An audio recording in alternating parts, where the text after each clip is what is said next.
ऐसा है कि आज पूरे देश के स्तर के ऊपर एसकेएम और ट्रेड यूनियन का संयुक्त आह्वान है कि केंद्र सरकार जो किसानों और मजदूरों के प्रति रुख अपना रही है, पहले किसानों के लिए काले कानून लेकर आए, उनको वापस ले लिया, लेकिन अब चोर दरवाजे से मार्केटिंग का बिल लेकर के दोबारा से उसको लागू करने की कोशिश है। और वहीं लेबर कोड है जो मजदूरों के लिए आज बड़ी बड़ी कंपनियों के मालिकों ने बोलना शुरू कर दिया है कि 70 घंटे, 80 घंटे, 90 घंटे काम के हों। एक तरफ महंगाई की मार है, दूसरी तरफ काम के घंटे बढ़ाए जा रहे हैं लेकिन वेज नहीं बढ़ाए जा रहे हैं। तो आज संयुक्त मोर्चा और ट्रेड यूनियन का आह्वान पूरे देश के अंदर तहसील स्तर के ऊपर विरोध प्रदर्शन करके, ट्रैक्टर व्हीकल मार्च करके विरोध दर्ज करवाया जाएगा। और साथ में संयुक्त मोर्चा की मांग है कि आने वाले समय में, क्योंकि किसानों का एक ग्रुप जो पिछले काफ़ी समय से डल्लेवाल भूख हड़ताल के ऊपर है, उनकी जान बचाने का भी सवाल है कि उनकी जान को बचाया जाए और सरकार तुरंत बातचीत करके किसान और मजदूरों की समस्याओं को हल करे। इस बात को लेकर के आज जींद शहर में भी उचाना, नरवाना, जुलाना, अड़ेवा सभी ब्लॉकों के ऊपर आज ये प्रदर्शन किए जा रहे हैं। जींद में कहाँ से कहाँ? जींद में ये नरवाना रोड के जो फ्लाईओवर है, यहाँ से लेकर के रानी तालाब, सब्जी मंडी, पुराना बस अड्डा होते हुए नए बस अड्डे के पास गोहाना रोड पे इसको समाप्त किया जाएगा। फूल सिंह शौकंद, राज्य उप प्रधान, अखिल भारतीय किसान सभा हरियाणा।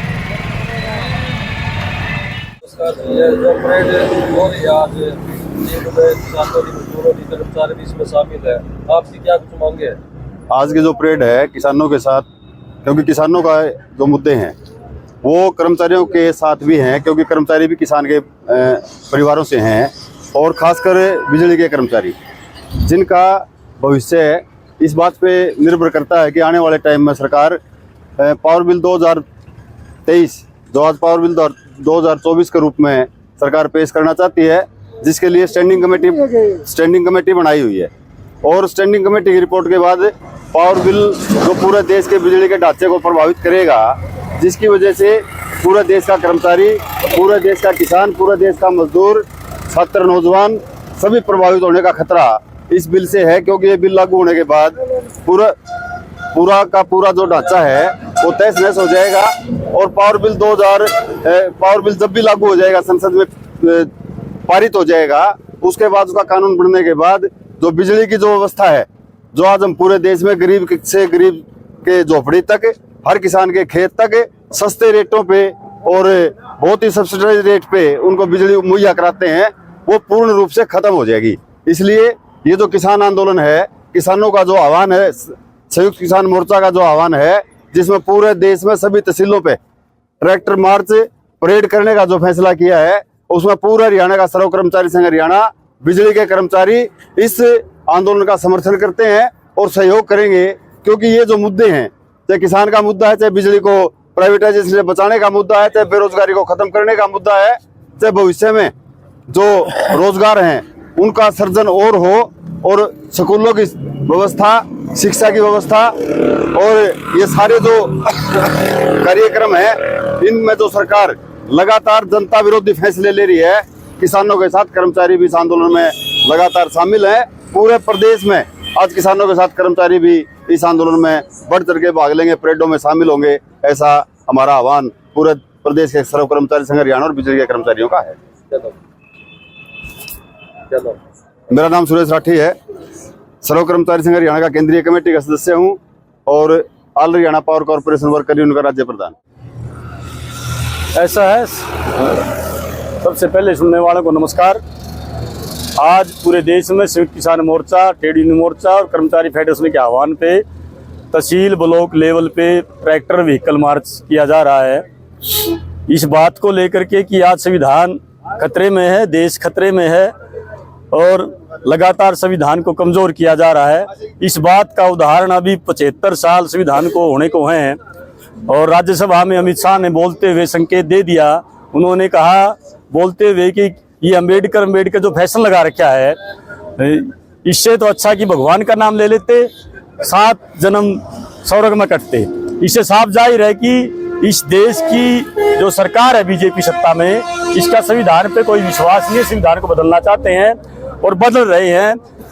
आज इस ट्रैक्टर व्हीकल परेड में मजदूर भी शामिल हुए हैं बड़ी संख्या में, क्योंकि किसान लगातार लड़ रहे हैं, चाहे वो बॉर्डरों का आंदोलन रहा हो चाहे उसके बाद का।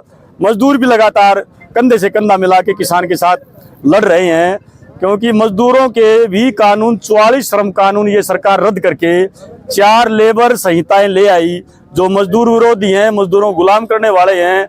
8 घंटे का कानून खत्म करके 12 और 16 घंटे मजदूरों से काम लिया जा रहा है। ना सोशल सिक्योरिटी की मजदूरों की गारंटी और ना कोई वेतन की गारंटी। मालिक प्रस्त कानून देश के अंदर बनाए गए हैं। लगातार महंगाई बढ़ रही है, बेरोजगारी बढ़ रही है, तो बड़ी संख्या में युवा आत्महत्याएं कर रहे हैं। किसान और मजदूर कर्जे तले दब के आत्महत्याएं कर रहे हैं। इन तमाम सवालों को लेकर आज ये ट्रैक्टर मार्च किया जा रहा है। इसका ताज़ा उदाहरण हरियाणा में अगर लेबर कोड का हम देखें तो अभी हाल ही में 1.5 लाख के करीब निर्माण मजदूरों का रजिस्ट्रेशन सरकार ने रद्द कर दिया भ्रष्टाचार का नाम लेकर के। जबकि जो भ्रष्टाचारी थे, भ्रष्टाचार करने वाले असल में बीजेपी नेताओं के लग्गे भग्गे उनके चेते लगातार कर रहे हैं। CHC सेंटर ऑनलाइन के नाम पे ठगी कर रहे हैं, लेकिन टारगेट मजदूरों को बनाया जा रहा है। हालात ये है कि 4-4, 5-5 साल से मजदूरों को कन्यादान की राशि, डेथ बेनिफिट नहीं मिल रहा और इसको लेके भी मजदूर आज इस बात को लेके शामिल है कि ये जो रजिस्ट्रेशन रद्द किया है ये बहाल किया जाना चाहिए। तमाम रुकी हुई जो सुविधाएं हैं वो लोगों को मिलनी चाहिए। और पक्की नौकरी का सवाल है।